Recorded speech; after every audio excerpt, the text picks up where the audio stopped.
Bienvenidos a todos, gracias por estar acá. Voy a ser además anfitrión y voy a ser también expositor, pero naturalmente luego que Luis Alberto Romero, que no es necesario la presentación, es uno de los historiadores argentinos más importantes de este momento. Digamos, no es solo mi opinión, sino es una opinión generalizada en el ámbito de los profesionales de la historia. De modo que no voy a hacer una presentación que, como dije en otras oportunidades, duraría mucho más tiempo que lo que tenemos para hablar. De modo que, Luis Alberto, disponés de los 25 minutos que habíamos conversado.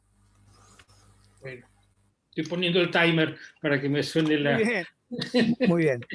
Bueno, en primer lugar agradezco muchísimo al doctor Echevarne y a mi colega Claudio Chávez por esta invitación. Los felicito además por esta iniciativa que es muy digna de elogio y que está marchando muy bien. Me entusiasma sobre todo la pluralidad con que veo que se encarga. Yo diría que yo mismo aquí hoy soy una prueba de esa pluralidad. Y entro entonces en el tema, peronismo y kirchnerismo, que casi más tendría que estar entre signos de interrogación, porque supongo que a muchos de ustedes les pasa como a mí, que nos preguntamos hasta qué punto el kirchnerismo es el peronismo, o si en algún momento se desprendió de él y ya va a merecer en la historia que se lo estudie en sí mismo, cosa que nosotros por supuesto no podemos saber, de modo que hablamos a ras de suelo con la mirada que tenemos hoy en noviembre de 2020. Sobre este problema hay una frase que en su época de apogeo el kirchnerismo introdujo en los programas escolares, que es para titular el estudio de sí mismo, el kirchnerismo fase superior del peronismo. Por supuesto, eso es una paráfrasis de la famosa título de Lenin, el imperialismo fase superior del capitalismo, lo cual ya en sí nos dice algo sobre por lo menos algún sector que dominaba esa discursividad, ¿no? Pero a la vez indica la voluntad de diferenciarse, ¿no? De tomar distancia, ¿no? Y si uno piensa, por ejemplo, las actitudes de Cristina Kirchner respecto de Perón, parecería que no es esta sola frase la que indica ese intento de alejarse. Pero por supuesto, esto no pasa por la intención de algunos, sino por una mirada de conjunto del proceso, que es lo que yo voy a tratar de hacer con la mirada del historiador, una mirada desapasionada. Me olvido hoy de mi condición de ciudadano y voy a tratar de explicar qué es lo que veo. En primer lugar, esto de la fase superior creo que es algo que perfectamente pudieron haber dicho en otros momentos otros dirigentes peronistas. Sin entrar en detalles, Augusto Bandol, Firmenich, Menem, naturalmente Néstor Kirchner, ¿no? Porque cada uno de ellos en su momento introdujo una variación importante dentro del movimiento peronista. Pero a la vez hay que recordar que cuando hablamos del peronismo siempre hablamos de movimiento, no un partido, y cuando decimos movimiento queremos decir dos cosas. En primer lugar, que se despliega en una variedad de sectores, de alas, ¿no? Muy diverso, muy difícil de reducir a la unidad, y por otro lado, textualmente, que está en movimiento, está en proceso, está en cambio. De modo que cada uno de estos nombres que nombré y quizás otros más, dentro de esta idea significaron, en primer lugar, la referencia a quienes lograron captar algo de la unidad, recuperar la unidad del movimiento peronista, parcial o totalmente, ¿no? Y en segundo lugar, imprimirle un sello especial que probablemente fue exitoso porque se ajustaba a las condiciones del momento, que duró un cierto tiempo y que, como todas las cosas en la historia, llega un momento en que ha dado todo lo que puede dar de sí y crea la situación para que otro venga y tome la posta. ¿no? Ciertamente esto no admite cualquier cosa, porque el peronismo tiene algunas marcas de origen muy fuertes que no desaparecerán, ¿no? Yo diría, sin entrar en detalles, tres cosas claramente conocidas y casi obvias. En primer lugar, una notable capacidad para captar la sensibilidad popular y para darle un cierto sentido.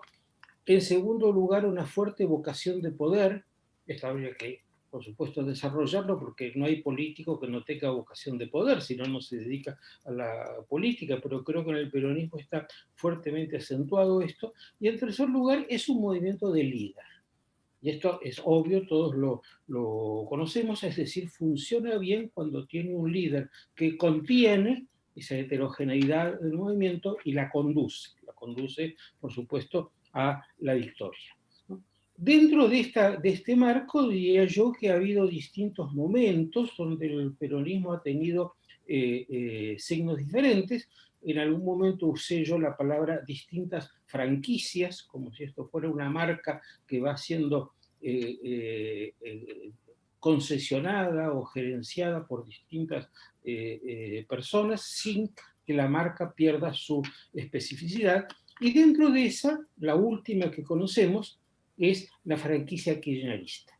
Y aquí entro en el tema de en qué consiste la novedad de esta franquicia. En primer lugar, recordar, también es obvio, que surge en la crisis de 2002-2003, que en términos políticos significó una especie de puesta en cuestión de todos los criterios de representación política, es decir, en términos políticos la Argentina era una especie de magma en el momento de la creación.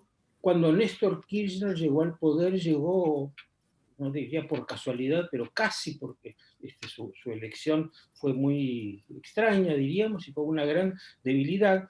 Todo esto para señalar cuánto ha construido desde 2013, en los años siguientes, Néstor Kirchner y luego Cristina, cuánto ha construido y reconstruido, es decir, cuánta originalidad hay en el peronismo que condujo Néstor Kirchner, ¿no? Yo diría que fue muy exitoso en la incorporación de gente nueva al peronismo. No es que sea la primera vez, también en los 60 el peronismo incorporó gente nueva, en la época de la democracia también, o con Carlos Menem, ¿no? Pero la de Néstor Kirchner tenemos cerca y además está tan claramente diseñado el propósito que llama la atención, ¿no? En primer lugar, la captación del setentismo dentro del peronismo, la recaptura del setentismo, calificado como la juventud maravillosa, y esto nos recuerda a todos el estilo con el cual Néstor Kirchner incorporó a su movimiento a todo este sector. En segundo lugar, en el mundo de la pobreza, que es un mundo que se desarrolla en la Argentina desde mediados de la década del 80 y va creciendo y creciendo y creciendo, ¿no? Un mundo al margen, un mundo difícil de controlar administrativo o políticamente. Aquí la captación fue de las organizaciones sociales, o por lo menos de una buena parte de ellas, las peronistas y otras muchas no peronistas, porque este es el rasgo que quiero señalar. ¿Cuántas cosas de afuera del peronismo estuvo incorporando Néstor Kirchner? La más notable de todas, y yo diría que es donde uno ve con más admiración esta creación de Néstor Kirchner, fue a los llamaría yo derecho humanistas, para referirme a los militantes de las organizaciones de derechos humanos que, en mi opinión, se apartaron bastante de lo que fue la línea principal de los derechos humanos al fin de la dictadura y el comienzo de la democracia, que era una línea muy identificada con la Declaración de Derechos Humanos de las Naciones Unidas y lo que por entonces se entendía por derechos humanos, y se fue radicalizando en un sentido y en un extremo que se reconoce, por ejemplo, en la figura de Eve de Bonafini, celebrando todo tipo de atentados terroristas. Lo notable, es todo un tema cultural en la Argentina, que esto se fue produciendo sin perder esa especie de aura mágica con la que nació el movimiento de los derechos humanos. Bonafini puede decir cualquier cosa y nunca será cuestionada. Aquí la operación de Néstor Kirchner fue transparente, ¿no? Les ofreció el reconocimiento, les ofreció incorporarlas al poder, al balcón, diría, los subió al balcón, los apoyó en sus temas políticos que tenían que ver, por ejemplo, con la reapertura de los juicios o con la reconstrucción de la memoria, y a cambio de eso obtuvo una legitimación muy importante para lo que estaba empezando a hacer. Pondría junto a esto, y esto es algo que fue ocurriendo un poco después, a partir de quizás más en la época de Cristina en adelante, ¿no? Todo ese conjunto de organizaciones reivindicadoras de los nuevos derechos, los aborígenes, los homosexuales, etcétera, etcétera, etcétera. El último que he visto es el de la comunidad afro-argentina, que son movimientos extremadamente sectoriales, acotados, casi sectarios, con una capacidad de militancia enorme, ¿no? Y el kirchnerismo les ofreció, yo no diría el apoyo pleno a cada uno de ellos, pero sí un paraguas en el cual contenerlos y donde había promesas de que en algún momento les tocaría a ellos ser beneficiarios del apoyo estatal. Aparentemente ese momento está llegando ahora. Con organizaciones sociales, pobreza, con militantes de los derechos humanos, con militantes de todas estas nuevos derechos, no es extraño que todo lo que en algún momento se llamó la izquierda progresista, que fue muy importante, por ejemplo, en la época de Carlos Menem, muy compacta, fuera desgranándose hacia el kirchnerismo, por partes, ¿no? De una forma no muy llamativa, pero finalmente yo diría que casi el grueso de lo que era ese conglomerado, y estoy hablando aquí de mi mundo y de mis amigos, ¿no? Se fue sumando al kirchnerismo. Y destacaría en particular el caso del Partido Comunista, que después de la disolución de la Unión Soviética se quedó huérfano, ¿no? Y yo diría que en bloque ha ingresado al kirchnerismo, aportando una cantidad de cuadros militantes de una gran eficacia, sobre todo en el plano cultural. Esto en cuanto a los sectores políticos sociales identificables.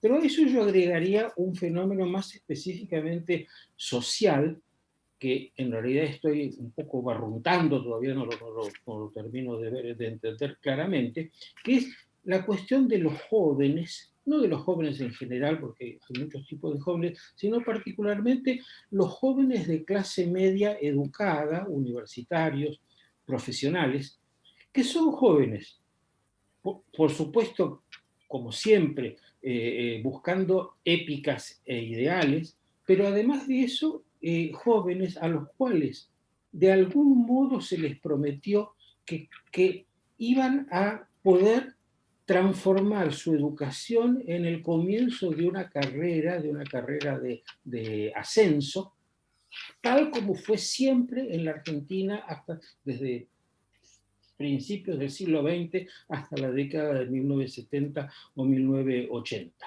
¿No? Esta promesa ideal todavía está vigente en las expectativas de estos jóvenes educados, una expectativa cada vez más lejana, cada vez más difícil de realizar, y esto yo creo que tiene que ver con un sentimiento de frustración, de enojo, que es muy característico del estilo político del kirchnerismo, y que finalmente puede realizarse obteniendo un lugar en el presupuesto del Estado. el presupuesto del Estado, el sistema educativo, las universidades, infinidad de organismos técnicos o simplemente lugares técnico-profesionales de la política, son casi el único lugar que le queda a estos jóvenes educados para traducir esta formación en el comienzo de una carrera, ¿no? Salvo, dejo de lado, por supuesto, aquellos que por su capital cultural o ese tipo de cosas, pudieron optar por irse del país o vivir en un mundo que está a medias en la Argentina y a medias en el exterior. Pero para el grueso es el Estado, ¿no? Y al Estado se llega, a esos puestos se llega en parte por mérito, en parte por vinculaciones políticas. No me animaría a decir cuánto y cuánto, tampoco sería correcto generalizarlo, pero la cosa es que la atracción del Estado como fuente de empleo, unida al carácter de gesta que tiene el kirchnerismo y al cual me voy a referir inmediatamente, lo convierten en una opción extremadamente atractiva para jóvenes que probablemente comenzaron a tener experiencia política a fines de la década del 80, es decir, que no vivieron ni la dictadura ni el comienzo de la democracia. Quizás se podría mirar la organización La Cámpora en estos términos, porque es un grupo de profesionales muy expertos, con una altísima vocación de poder que se refiere no a la toma del poder al estilo de Lenin, sino a instalarse ellos en cargos políticos importantes, con cero ideas y cero programa, pero con una subordinación incondicional al líder. Es un caso extremo de esta tendencia de la juventud que mencionaba recién. ¿Qué es lo que atrae a este conjunto de gente que no necesariamente es de tradición peronista, ¿no? ¿Qué es lo que los atrae? Bueno,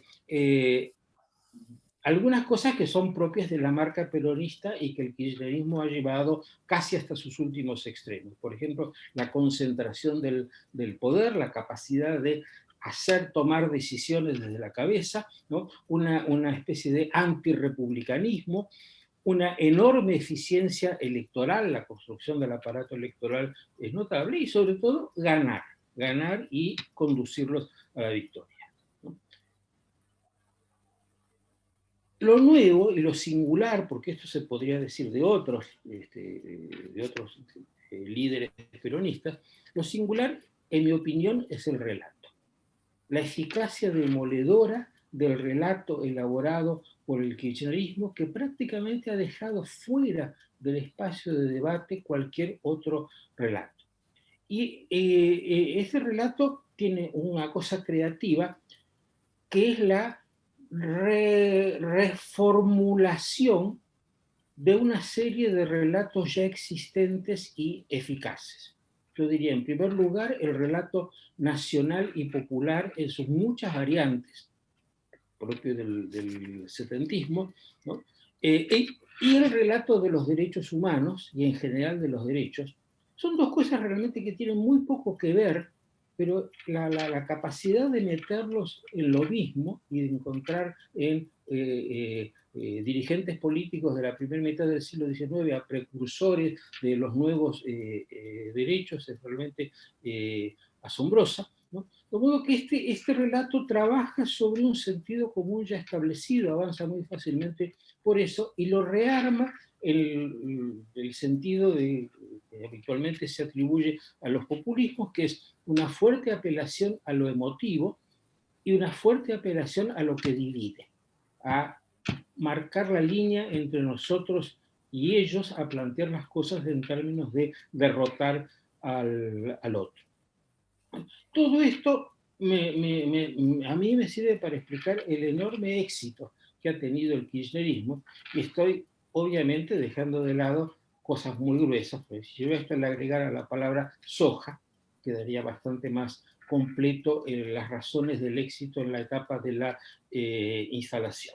Lo último que quiero decir es, me da la impresión A ver, el kirchnerismo fue derrotado en 2015, volvió a ganar en 2019, pero para ganar debió abrir enormemente el juego a todos los otros sectores del peronismo, al punto que es habitual decir que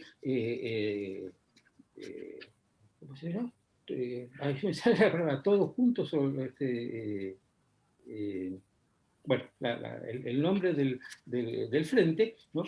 En realidad es un conjunto de sectores en equilibrio inestable, un frente en el cual cada uno de los sectores de interés en la Argentina, corporativos, defensores de derechos,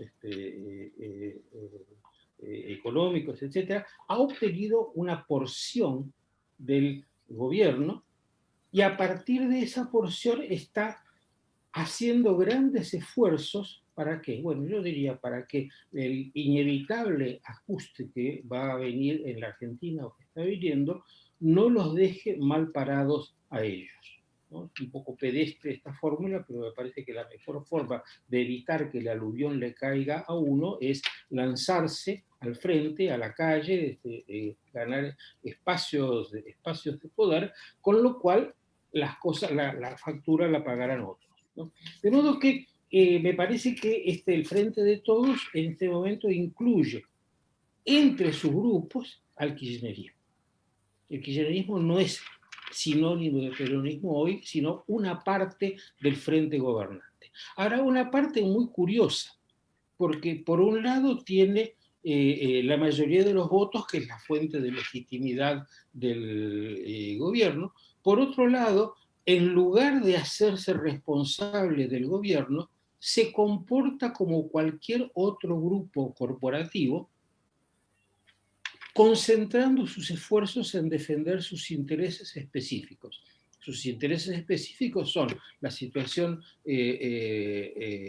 jurídica o penal de Cristina Kirchner y probablemente la transmisión de su liderazgo al hijo, ¿no? Con lo cual, en lugar de ser un elemento de cohesión, un elemento de construcción de liderazgo dentro del peronismo, es tan disruptivo como cualquier otro, como Grabois, como Moyano, como infinidad de gente que en este momento está pujando por hacerse un espacio. Todo esto en el contexto de un presidente que naturalmente es débil, ¿no? Más allá de que él lo sea personalmente, nació débil, ¿no? Entonces, yo, si tuviera que decir cómo veo la situación en este momento, diría, el movimiento peronista está en el gobierno, pero carece del componente principal de un movimiento peronista gobernante, que es el liderazgo. Un liderazgo que en primer lugar contenga a todos los sectores. El presidente hace esfuerzos desesperados por quedar bien con todos, pero eso no es conducción. Eso es lo contrario de conducción, ¿no? Entonces, un peronismo sin conducción es una anomalía, ¿no? Es una anomalía que yo no sé cómo va a terminar, porque los historiadores nunca acertamos sobre lo que va a pasar ni en la semana siguiente ni en el año siguiente, pero me digo que en algún momento el peronismo habrá de recomponer ese liderazgo. En algún momento, porque me parece que su último liderazgo, que fue el liderazgo de Cristina Kirchner, está agotado, ¿no? Y aquí estoy introduciendo algo que traté de recabezar al principio, ¿no? Que una cosa es el kirchnerismo y otra cosa es el peronismo global, que tiene muchos sectores y muchos componentes de los cuales hoy, en los cuales quizás se empiece a descubrir que a muchas cosas del kirchnerismo no le gustan, que por ahora no lo dicen, quizá porque Cristina de un modo u otro aterroriza, pero que me parece a mí en algún momento más o menos próximo va a empezar a aflorar. No, no estoy diciendo que me parezca bien, nada de esto que me parezca bien o que me parezca mal, eso lo dejo para otro día. Bueno, muchas gracias. Bueno, gracias, Luis Alberto. Como sigue sin estar Miguel Ángel Ibarne, entonces, bueno, no necesito presentarme. Mucha de la gente que está acá me conoce y me ubica. Me descoloca Luis Alberto Romero porque yo me voy a meter en la historia y él se metió en el presente. Así que me parece que vamos a hacer una combinación buena. Él habla del presente y yo voy a hablar de la historia. Y voy a partir de esta situación. A mí me gustó la presentación que hizo Cristina Kirchner el otro día en su carta cuando habló de certezas. Entonces yo voy a decir lo siguiente. Primera certeza. Concepto derecha e izquierda. Este es un concepto que nace en la Revolución Francesa y se extiende a todo lo largo del siglo XIX, con momentos más picantes que otros. El momento en que cae Napoleón, un momento de reacción. Después la Revolución del 30, la Revolución de 1848, la Comuna de París de 1871, en apogeo, la izquierda. El siglo XX también tiene derecha e izquierda, pero hay una diferencia entre la izquierda del siglo XX y la izquierda del siglo XIX. La izquierda del siglo XX es una izquierda ideologizada. La izquierda ahora ha caído en manos del marxismo, cosa que no era en el siglo XIX. En el siglo XIX eran, digamos, los podríamos denominar revolucionarios. Querían llevar al máximo extremo las ideas republicanas. En el siglo XX la izquierda adquiere el carácter ideológico. Y a partir de eso, derecha e izquierda fue un combate ideológico que se dio, por lo menos, para no, digamos, meterme en un lío de discusión, por lo menos hasta la caída del muro de Berlín en 1989-1991. Muy bien. Quiere decir que en el periodo que nosotros vamos a ver, que es el periodo de nacimiento del peronismo, está en su apogeo el concepto derecha e izquierda. Basta leer un excelente libro de un historiador que se llama Ernest Nolte, que ha escrito un libro que recomiendo, bueno, digamos, a los amantes de la historia, se llama La Guerra Civil Europea, 1917-1945, nacionalismo y bolchevismo. Es decir, él plantea que en Europa hay una guerra civil entre la derecha y la izquierda. Primera certeza que quiero dejar planteada. Segunda certeza, en la línea cristinista.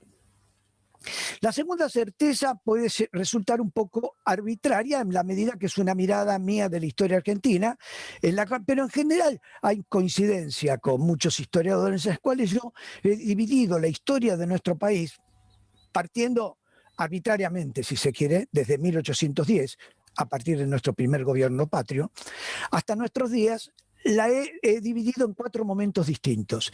El periodo que va de 1810 a 1861, que vendría a ser el periodo de la organización nacional. En ese periodo de la organización nacional tuvimos distintas tendencias y distintos partidos. Tuvimos provincianos y porteños, tuvimos unitarios y federales. Bueno, no voy a meterme de lleno en eso, pero digo, eso estuvo en ese periodo. A partir de 1861, a mi entender, comienza un nuevo ciclo que culmina en 1930. Es una Argentina vinculada a la economía mundial, que fue construida luego del triunfo de Pavón, fundamentalmente por el triunfador, que fue el general Bartolomé Mitre, y que después siguieron en esa línea todos los presidentes que lo sucedieron, con cambio, con las particularidades propias de Sarmiento, de Avellaneda, de Roca, de Juárez Selman, del Irigoyen incluso, es decir, un modelo de Argentina vinculado al mundo. Ahora, ¿por qué hablo de esto? Porque acá aparecen partidos nuevos. Claro, aparece el mitrismo. Ciertamente, partido liberal o partido nacionalista, el mitrismo. Pero el mitrismo hundía sus raíces en el viejo unitarismo porteño. Quiere decir que el mitrismo tenía raíces en el ciclo anterior. Nada más que en el nuevo ciclo, a partir de 1861, le da otra entidad, otro vuelo. Tiene cuestiones del pasado, pero remoza y se actualiza al presente. Hay también otro partido, el PAN, el Partido Autonomista Nacional. Roca. ¿Roca qué es? Bueno, Roca también hunde sus raíces, no en el unitarismo porteño, en el federalismo provinciano y en el autonomismo porteño. Tiene raíces. Nada más que Roca no viene al poder para hacer rosismo, que de alguna manera era el partido autonomista de Adolfo Alsina, que se suma al partido federal. Tampoco viene a hacer urquicismo, que era el jefe del partido federal que Roca heredó. Viene a hacer cosas nuevas en el marco de un nuevo país y de una nueva vinculación de la Argentina al mundo. Pero esos partidos hunden sus raíces en el pasado, tienen raíces, se reelaboran y ven y plantean en la Argentina una situación moderna con raíces. El radicalismo del mismo modo. ¿De dónde viene Hipólito Yrigoyen? Del Partido Republicano, o sea, una excisión del Partido Autonomista. Fue diputado nacional por el PAN. O sea, don Hipólito Yrigoyen tiene raíces en el Partido Autonomista Nacional y crea una nueva línea política, un nuevo partido político, incluso él lo denomina movimiento, y bueno, transitan las tres últimas presidencias del ciclo, la de Irigoyen, la de Alvear y nuevamente Irigoyen. Pero digamos, en este ciclo, todos los partidos que han estado han tenido raíces en el anterior, reelaboradas. Comienza el nuevo periodo que, bueno, para mí, y con esto coincidente también con muchos historiadores, en 1930, y que culmina, a mi manera de entender, en 1976. Sería el ciclo de una Argentina sustitutiva de desarrollo industrial orientado al mercado interno, en donde hay partidos viejos y partidos nuevos. Entre los partidos viejos está el Partido Conservador, un sector de los radicales que con justo gobiernan una etapa de los primeros 13 años del nuevo periodo del 30. Ahí irrumpe el peronismo. El peronismo sí irrumpe y el peronismo es absolutamente novedoso. El peronismo no tiene raíces y de un día para el otro aparece Perón y en un año y medio se transforma en el jefe político de algo nuevo que creó sin un relato, digamos, como lo tenía Hipólito Yrigoyen respecto de su pasado, como lo tenía Roca respecto de su pasado. No tiene relato. ¿Dónde busca Perón sus raíces? En el ejército, fundamentalmente, y en San Martín. No es extraño que Perón haya conmemorado los 100 años del fallecimiento del general San Martín en el año 1950, y hay una sucesión de discursos que yo no he traído acá porque me llevaría mucho tiempo, en donde es evidente que Perón busca su raíz política, que lo plante frente a los argentinos, digamos, con un árbol, como con un árbol con raíces profundas, lo busca en el ejército y en San Martín. Muy bien, después yo vuelvo sobre esto. Aparecen después otras formaciones que son todos desgajamientos de la Unión Cívica Radical. Acá es importante que yo haga mención a esto. El radicalismo de la nueva etapa, de que va de 1930 a 1976, ese radicalismo no tiene nada que ver con el radicalismo de Irigoyen. Pero nada que ver.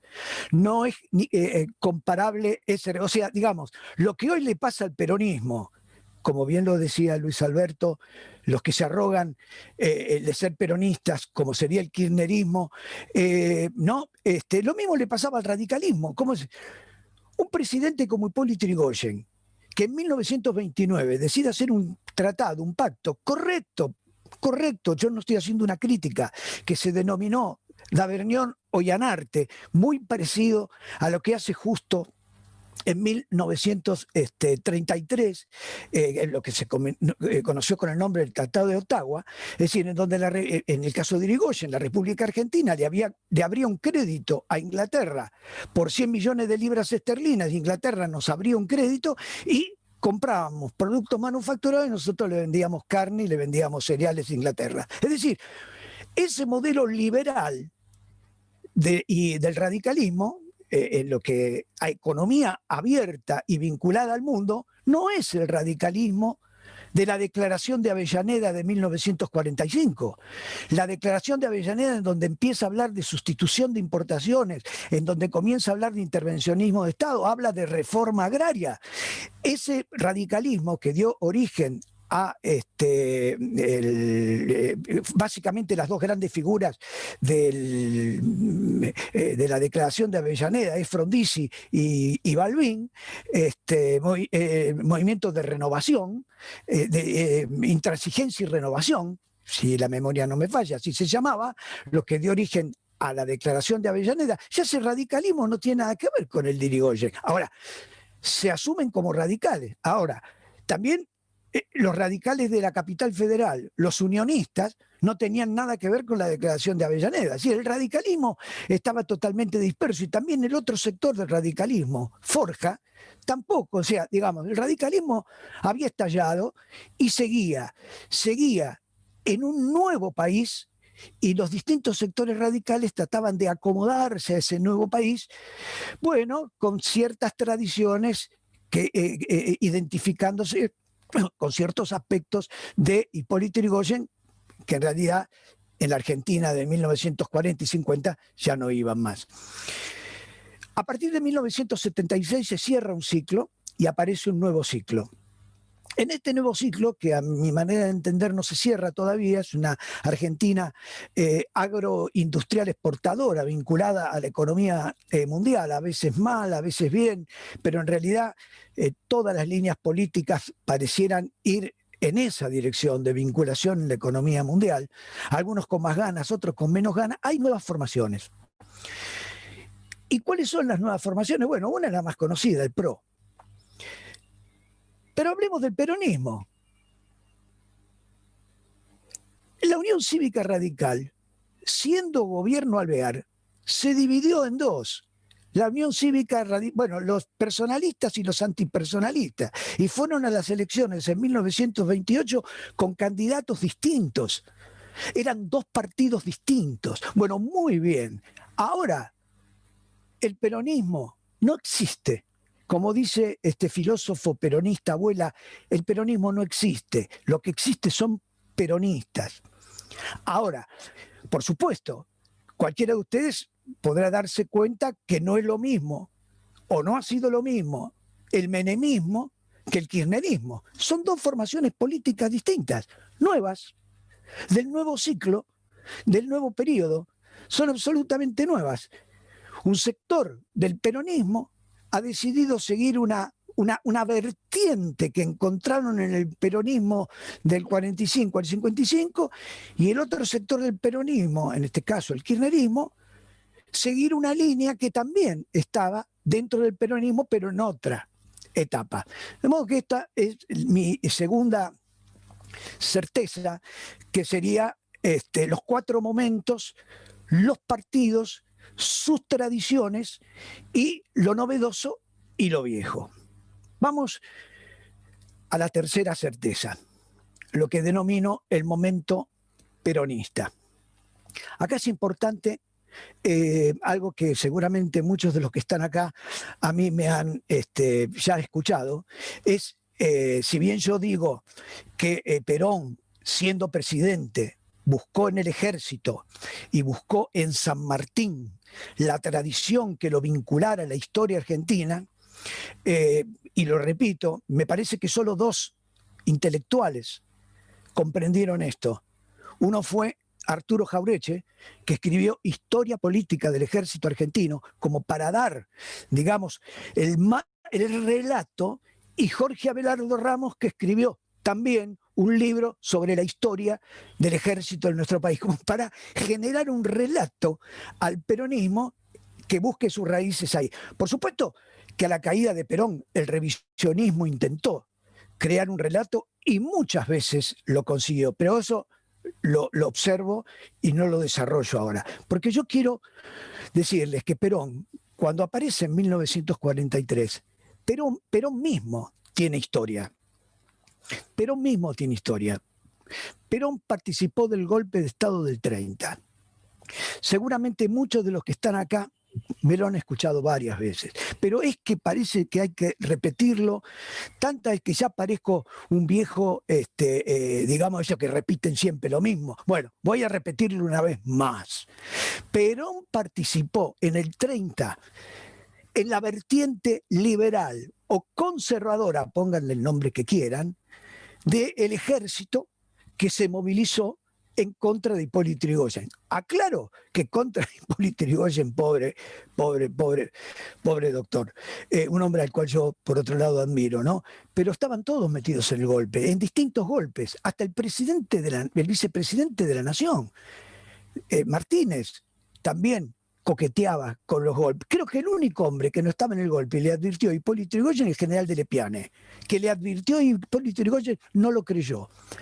En fin, lo que quiero decir es que fue un movimiento militar en donde inmensos sectores de la población política participaron. Ahora, muy bien, yo quiero compartir con ustedes dos cuestiones. Una, lo que Perón hizo en aquellas jornadas. Y no lo voy a decir con palabras mías, lo voy a decir con palabras de uno de los nietos de los hombres que participaron en aquella época, a propósito de un artículo que yo publiqué en el diario La Nación.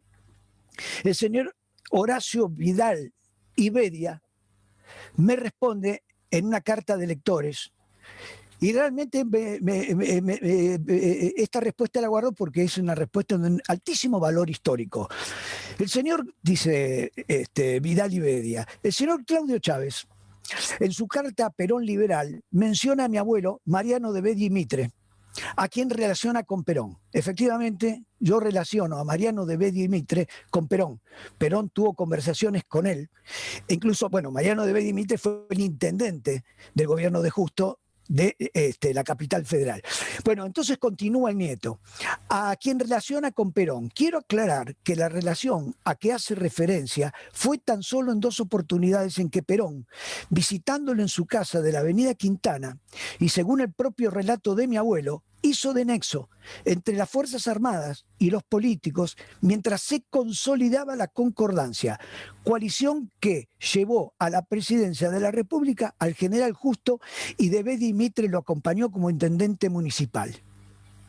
Bueno, acá me confirma, efectivamente, el nieto, que Perón participa en el golpe del lado de Justo, pero además conversando con los partidos políticos para organizar la concordancia.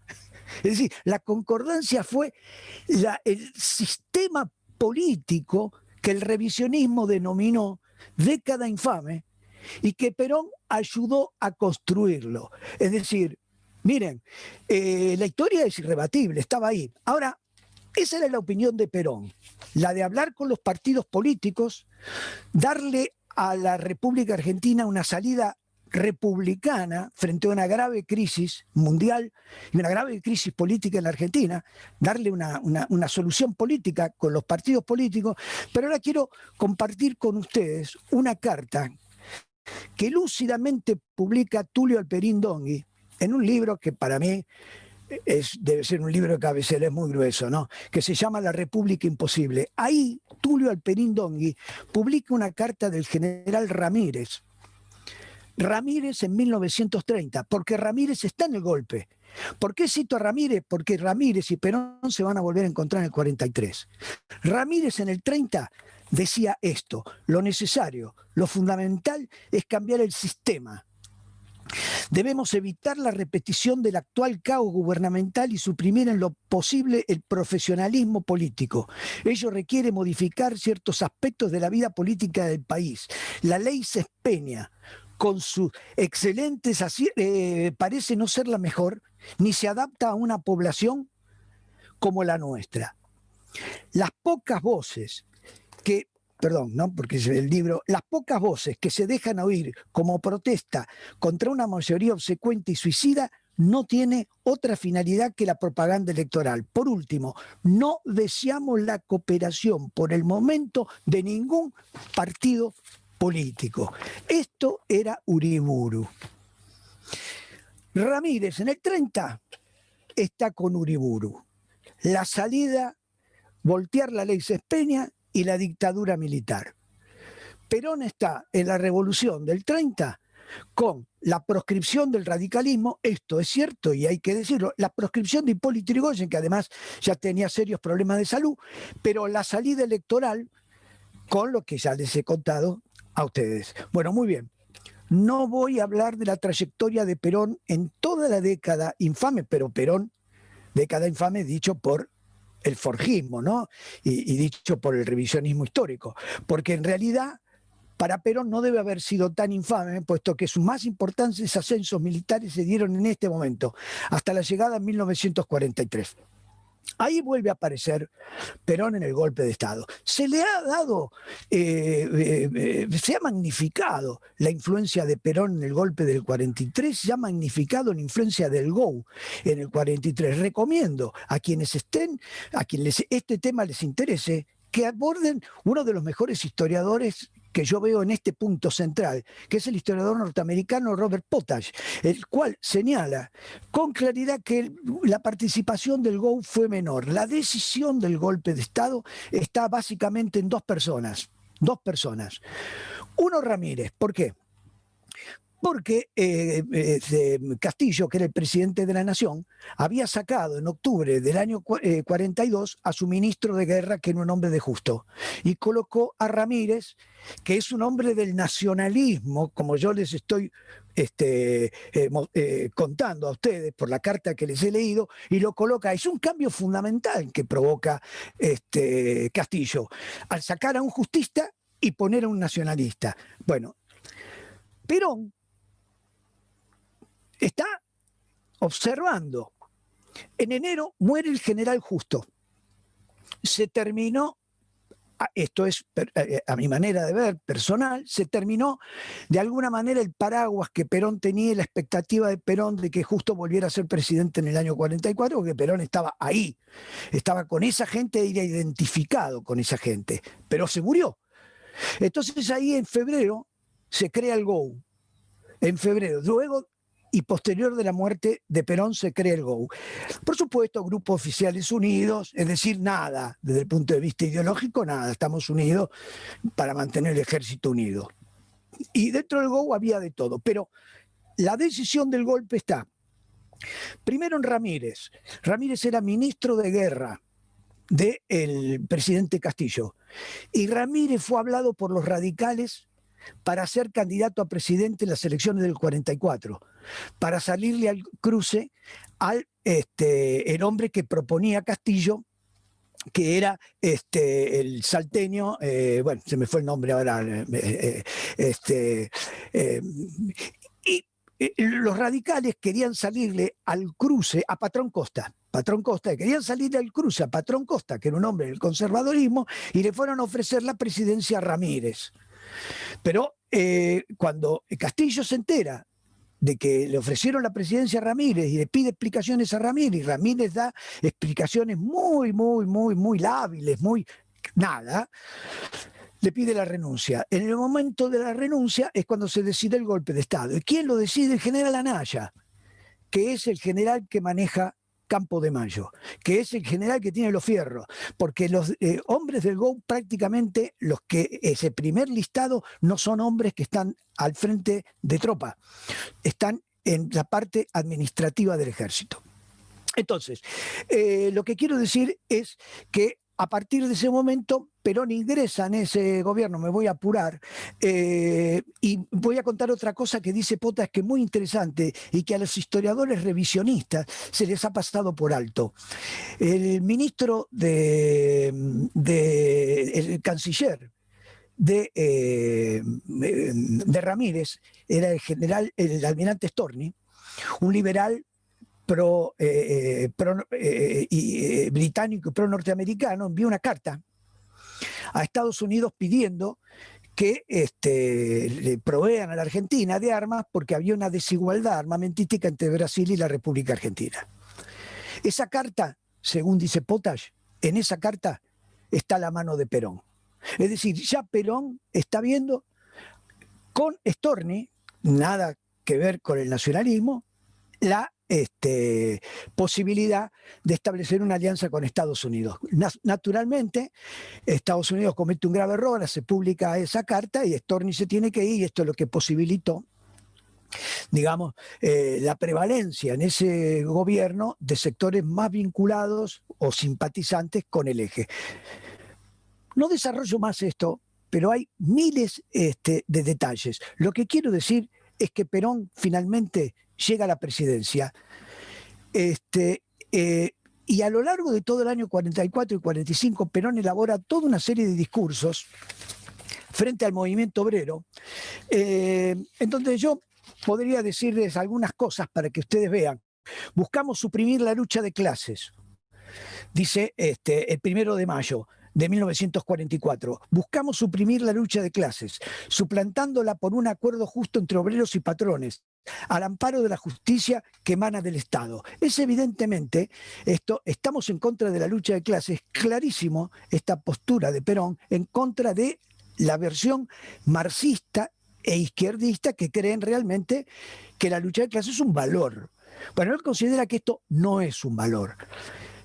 Para muchos historiadores esto ha sido un ejemplo de fascismo. Yo les diría que el estado de bienestar en Europa tiene este planteo.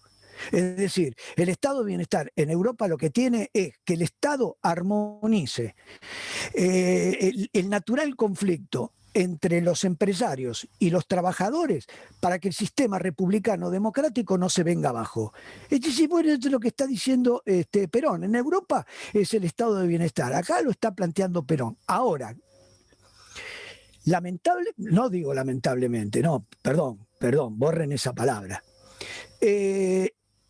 Cuando Perón, en todos los discursos del año 44 y 45, hace estos planteos para no ser ocioso y repetir todos los discursos, Perón se está situando en un lugar del cuadro político. Por eso yo empecé con la primera certeza de derecha e izquierda.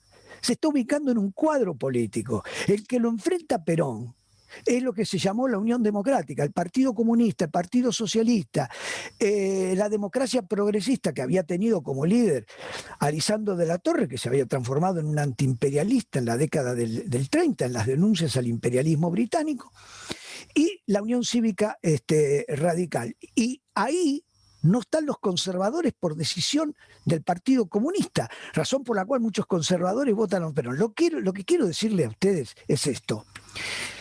Si nosotros hubiésemos estado en esas elecciones, y tenemos dos opciones, o lo votamos a Perón o votamos a la Unión Democrática, pero cualquier decisión no es aséptica, porque ahí están claros los dos sectores políticos ideológicos. De un lado está la izquierda o centroizquierda y del otro lado está la derecha o centroderecha. Yo lamento que tenga que decirle a veces al peronismo que el peronismo fue la expresión de la centroderecha en aquella época, pero con una particularidad que me parece que es esencial, que tenía nociones y práctica concreta de justicia social, razón por la cual lo que Perón hace, y por eso los sectores del socialismo se pusieron furiosos, y especialmente cuando decían, pero todas las leyes que está aplicando Perón son las leyes de Palacio. Claro, porque no querían ser, como se dice modernamente, un significante vacío, porque finalmente eran propulsores de lo que Perón efectivamente del poder hace. Ahora, ¿Perón qué expresa? La derecha. Para mí la derecha, y acá quiero hacer otro planteo. ¿Qué derecha? Fascista, nada que ver. Nada que ver. Miren, yo lamento tener muy poco tiempo, yo acá lo voy a cortar porque me excedí, pero en España y en Alemania existió la derecha republicana. El caso de España es típico. La SEDA se llamó la derecha republicana, que fue atropellada, que fue atropellada por la izquierda a partir de la Revolución de Asturias en 1934, se lo llevó por delante cuando ellos habían ganado la SEDA, las elecciones, porque la derecha en España era republicana, antimonárquica.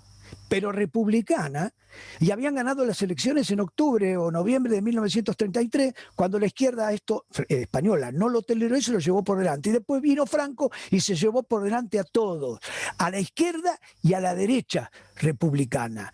Se lo llevó por delante. Y en el caso alemán, cuando Hitler gana las elecciones en el año 1932, fines de 1932, con el 37% de los votos, Hindenburg lo convoca para que sea canciller y él le promete el apoyo de la derecha conservadora.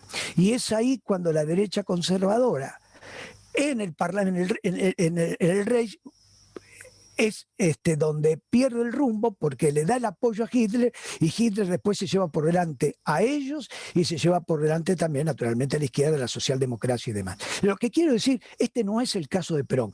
Perón no tiene ni pizca de nazifascismo. Tiene, sí, bueno, a ver, fue un gobierno, digamos, no. A ver, fue un gobierno que cometió tropelías, digamos, con la oposición. Acá está Luis Alberto Romero, que viene de una familia que padeció el gobierno de Perón. Pero lo que quiero decir es que tuvo significado el gobierno de Perón. Es decir, una derecha o centroderecha institucionalista y republicana. ¿Cuándo pega un viraje? Yo, para hacerlo rápido, porque yo necesito llegar a esto, lo pegan el viraje en la década del 60. Acá yo no sé si Perón creyó en el marco de la Guerra Fría. Él tiene unas declaraciones en donde él hace en el año 69, hace unas declaraciones en donde él dice que a juicio de él la Guerra Fría la gana la Unión Soviética. Yo no sé si esto lo dice en serio o lo dice como una concesión política a los sectores de izquierda que comienzan a acercarse al peronismo. En tal caso queda la gran duda, pero lo cierto es que si Perón pensó que la Guerra Fría la ganaba la Unión Soviética, miren, les quiero decir que lo pensó mucha gente, muchísima gente. En la década del 60, la verdad que la Unión Soviética al sistema capitalista prácticamente lo tenía acorralado. Desde el punto de vista tecnológico, Sputnik, la perra laica, Yuri Gagarin, la carrera espacial la está ganando la Unión Soviética. El tema de Cuba, según con los ojos que uno lo vea, ha sido un éxito o un fracaso para Estados Unidos. Lo que ha sido un fracaso estrepitoso fue Playa Girón. Y la guerra de Vietnam también está siendo un fracaso, lo cual, digamos, uno cuando mira la situación mundial es que en el horizonte está la bandera roja, en el horizonte está el socialismo, de modo que Perón podía estar pensando que esta guerra la ganaba la Unión Soviética, razón por la cual, en el marco de ese contexto, él pudiera cobijar a ciertos sectores de izquierda. Por ejemplo, bueno, no, ningún ejemplo, porque estoy viendo la hora, son las 8:06 y me excedí. Entonces yo quiero ahora dejarle a Luis Alberto, como habíamos convenido, que él haga un cierre y yo haga otro cierre. Lo único que quiero con esto terminar es que ese cobijo, ese paraguas que Perón le dio a la izquierda, es lo que justifica la existencia del kirchnerismo. Y no puede nadie decirle al kirchnerismo, señores, ustedes no son peronistas, porque acá nadie tiene, y además, porque como dice Vuela, peronismo se terminó, lo que hay son peronistas. Y uno busca en ese abanico, como lo buscaron los radicales, que explotó en centellas el radicalismo y los conservadores también. Bueno, hablé mucho, gracias.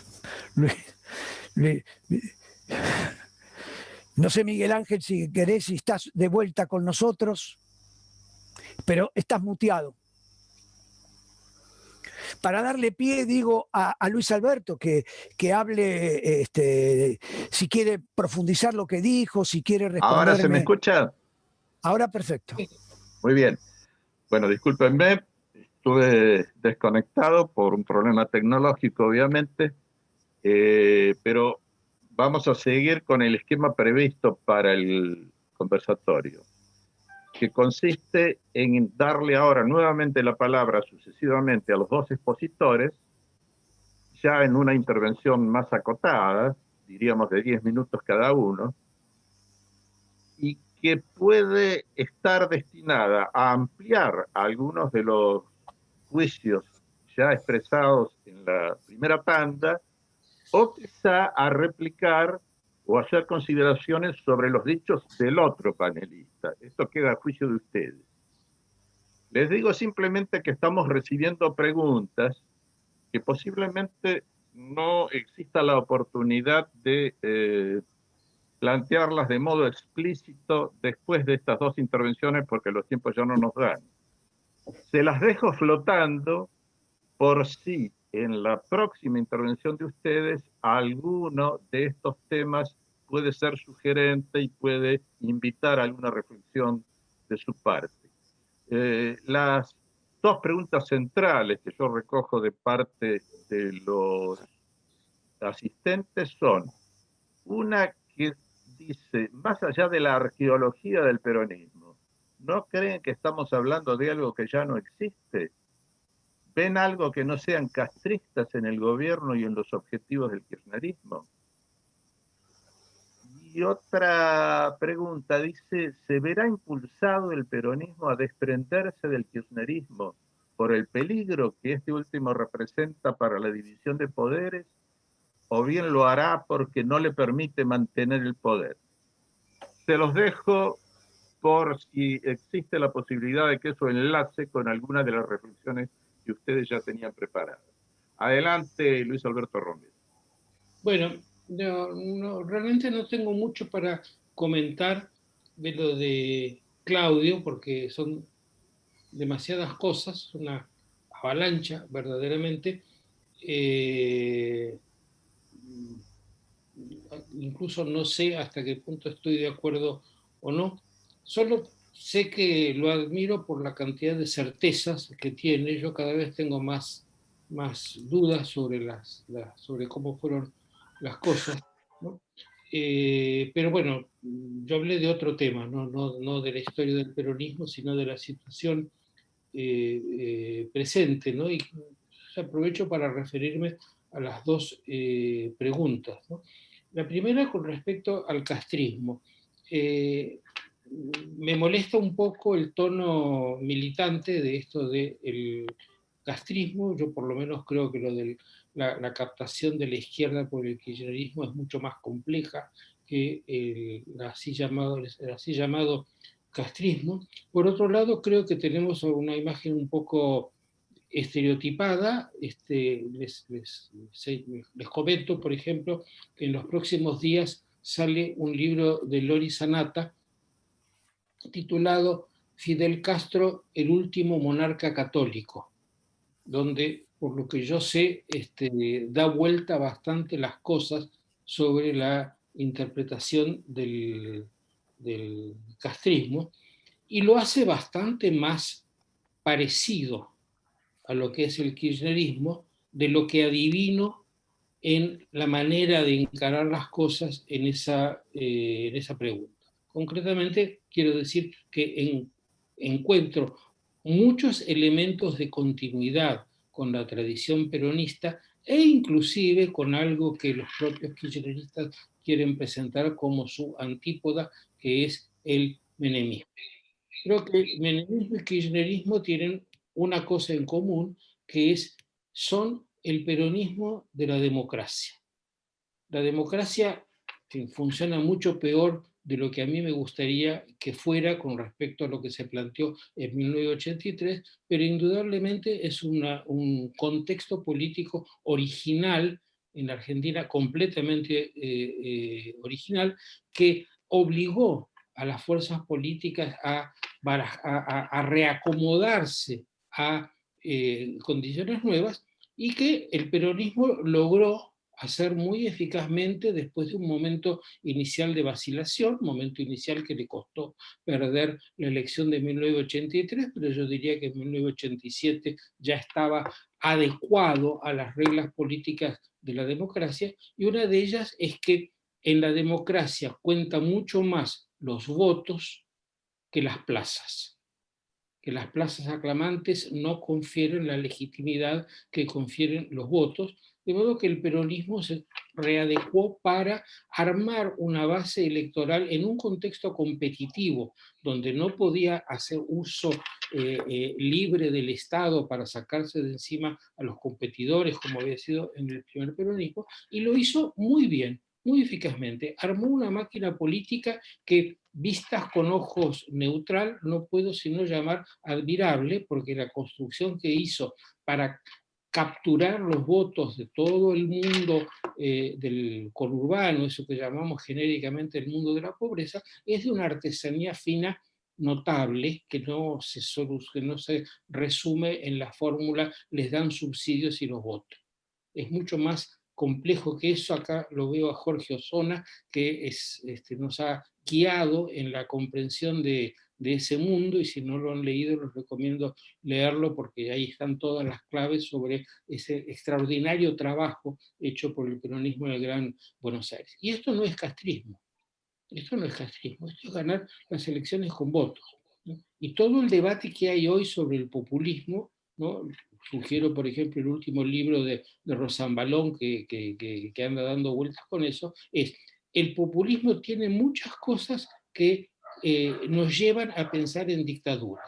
Si lo miramos el final en uno de los finales posibles del camino está Venezuela. Pero el populismo nace de las democracias, en el sentido de que nace de elecciones competitivas que han debido ganar y que deben seguir ganando, ciertamente aprovechando cada vez más los resortes del Estado, pero las elecciones siguen siendo competitivas, y acá, bueno, Cristina Kirchner ganó y perdió, ¿no? Ganó y perdió varias veces y volvió a ganar varias veces. De modo que eso está bastante lejos todavía del universo del castrismo. Rosambalón tiene una palabra para el final que es democradura, para tratar de calificar ese tránsito que está delante de nuestros ojos. Por otra parte, de una democracia que se va convirtiendo en dictadura. Pero que se va convirtiendo no quiere decir que ya se convirtió, ni que la Argentina sea Cuba, porque este foro, por ejemplo, muestra que hay una enorme cantidad de espacios donde se puede seguir discutiendo, cosa que en el castrismo cubano no se puede, ¿no? De modo que no creo que el kirchnerismo se agote con la fórmula castrista. El kirchnerismo tiene cosas muy propias del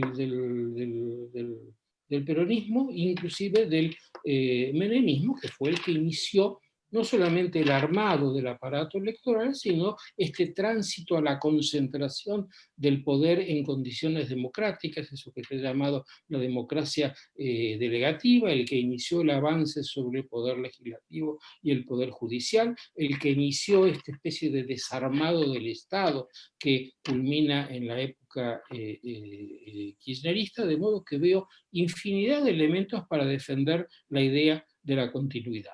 Solo que, esto, cosa del oficio, si en lugar de hablar de decir eso, Claudio hubiera dicho que se trata de la continuidad, yo habría argumentado todas las razones para señalar las diferencias, ¿no?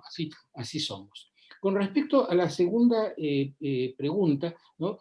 Si el peronismo no kirchnerista hiciera algo, esto ya es el primer potencial dudoso, ¿no es cierto? No está haciendo nada, ¿no? Pensamos que podría hacerlo. Lo haría para acabar con el castrismo, creo que era así, ¿no es cierto? O para, no, perdón, para defender la República o para mantener el poder. Yo diría claramente lo segundo, porque es lo que cualquier movimiento político hace. No hay un movimiento político que diga yo estoy acá para otra cosa que para, en primer lugar, tener el poder y luego hacer lo que pienso que quiero hacer. El que no parte de eso es un estúpido en política, ¿no? Yo creo y apuesto y acá hablo ya en términos de mis sentimientos personales, apuesto a que el peronismo tenga ese reflejo de supervivencia que lo lleve a levantar la cabeza, a perderle el miedo a Cristina, Creo que Cristina es especialista en eso que se llama el juego de la gallina, ¿no? Esos dos autos que se enfrentan y el que se aparta del camino primero perdió. Cristina le mete para adelante y le mete para adelante y asusta a todo el mundo. Ahora, si alguien hiciera punta, o si hiciera una punta, probablemente empezarían a aparecer una enorme cantidad de peronistas a las cuales las cosas propias del kirchnerismo no le gustan. Incluso está costadito castrista que lo tiene porque tiene al Partido Comunista metido allí. Pero yo no confío en que lo hagan por lo que no le gusta, confío en que lo hagan porque este liderazgo ya dio todo lo que podía dar y solo me parece que solo puede traerles nuevas derrotas. Gracias.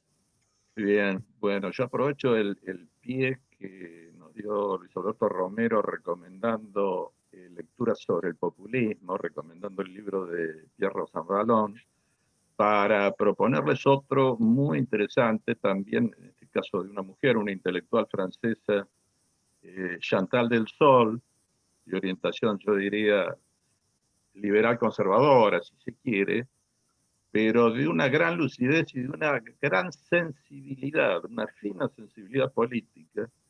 El libro se llama Populismo, la defensa de lo indefendible, y está traducido y editado aquí entre nosotros, lo recomiendo. Y invito a Claudio Chávez a completar la ronda. Adelante. Bueno, muy poquito. Yo creo que, como en todos los ciclos que he planteado, hay rupturas y continuidades. Hablando del presente concretamente, ¿no? Cuando uno plantea o se habla del kirchnerismo, yo creo que el kirchnerismo tiene un relato. El relato del kirchnerismo fue construido a lo largo de los 15 años por distintos historiadores. Felipe Piña, que le ofrecieron la diputación en el año 2004, no la aceptó, se dio cuenta que siendo diputado no hacía tanto negocio como siendo historiador, la rechazó, y en el lugar de Felipe Piña entró un hombre de la Izquierda Nacional, que era Jorge Cosia, en el lugar del listado en donde iba a estar Felipe Piña. Ahí hay, digamos, un sector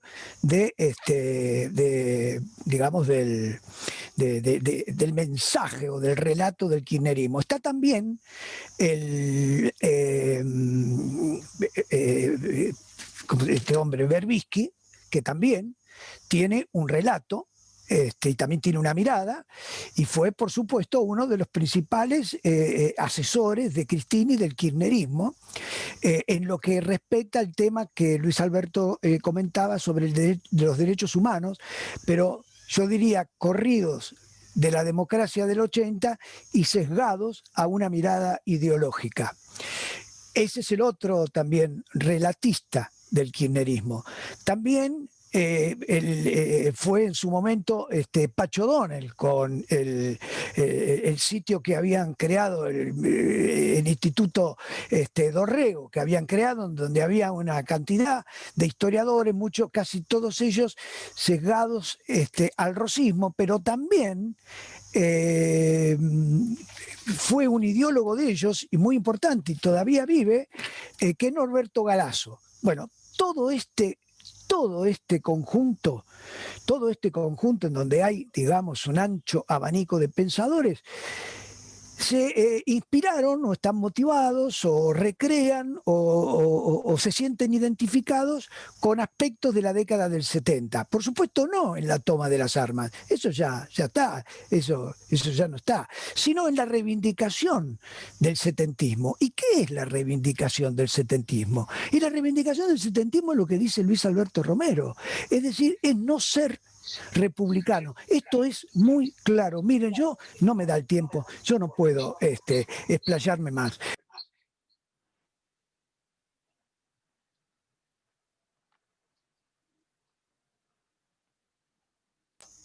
Me habían silenciado.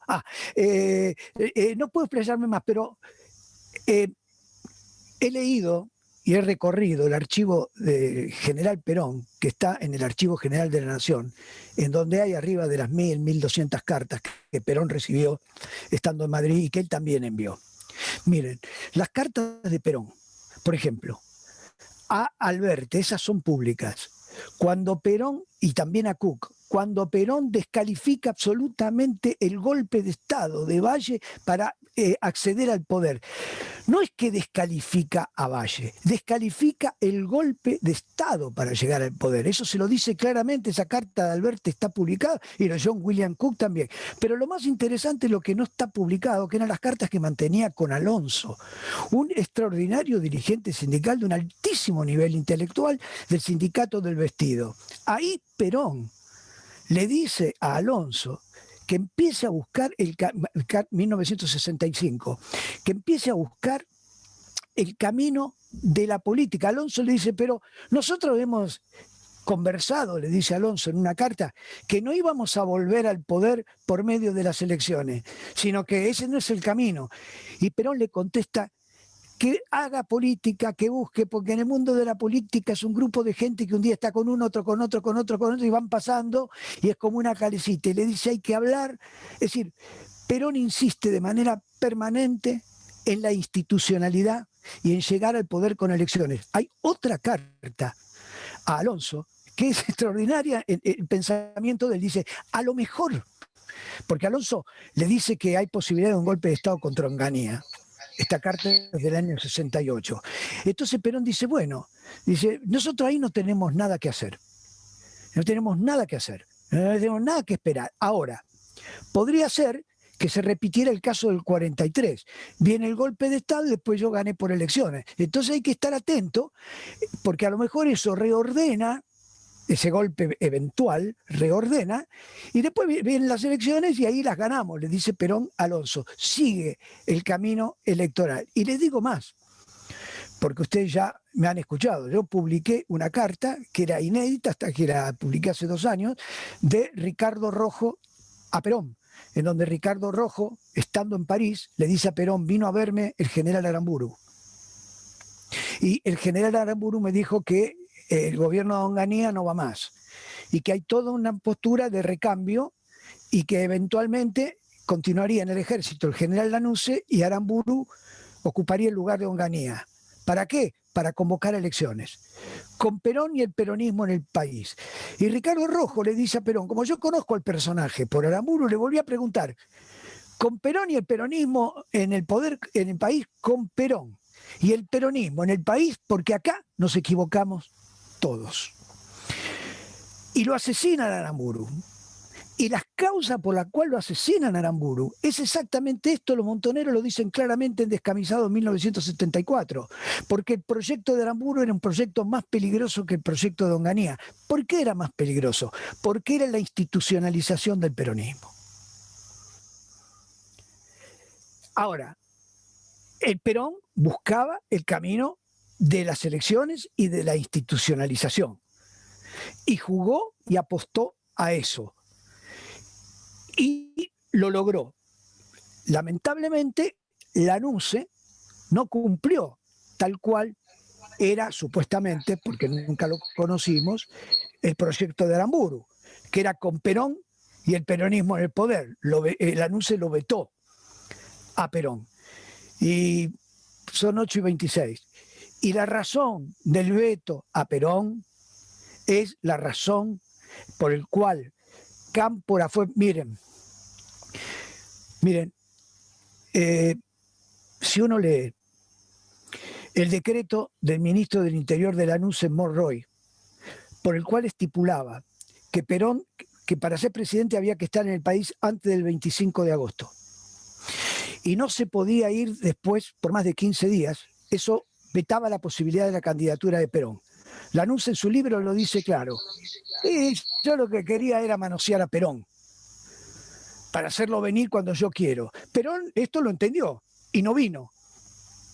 Pero el mismo decreto decía que quien se fuera del país por más de 15 días sin avisar al Ministerio del Interior no podía ser candidato.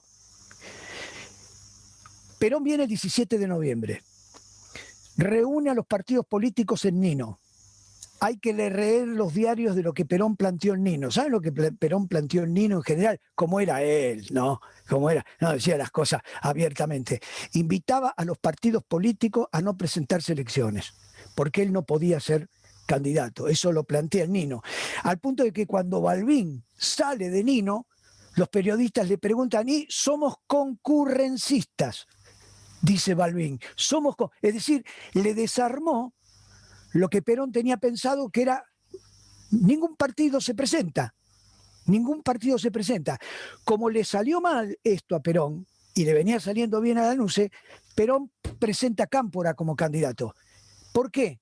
Porque Cámpora no podía ser candidato, porque lo vetaba la ley de Morroy.